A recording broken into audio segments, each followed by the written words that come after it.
A day in my life as a working mom tuwing Sabado at Linggo. So eto na nga mga mare, dahil Sabado ay alas 7 na kami gumigising ni Toto Bricks. Hindi na namin naabutan sa higaan ng aming tatay Bricks dahil maaga itong gumigising para magsaing at magpakain ng mga alagang hayop.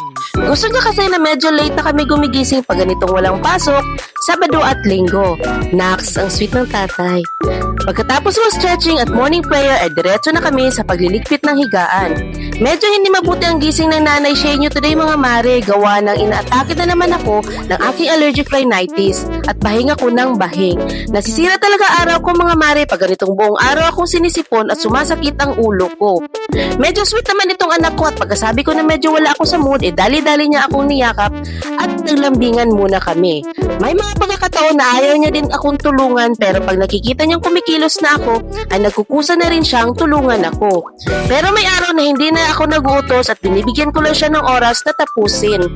Yun lang naman ang importante mga mare, yung willingness na ma-develop sa kanila. Sinabihan ko nga na natapusin na namin agad ang pagliligpit ng higaan para makapag-almusal na bago kami gumayak sa palengke. May request kasi na pagkain ng tatay namin kaya dahil walang pasok, susubukan kong gawin ang request ni Mr. Excited na masyado si Bricks na sumakay ng tricycle kaya binilisan na namin ang pagtupi ng kumot. At nang matapos, malambingan ulit at nag-thank you ako sa anak ko.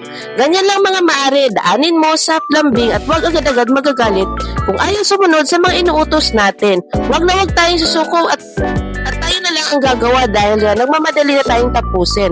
Dapat binibigyan natin ng oras ang pagdisiplina at pagtuturo sa kanila. Salamat anak dahil tinulungan mo ang nanay, laking ginhawa talaga.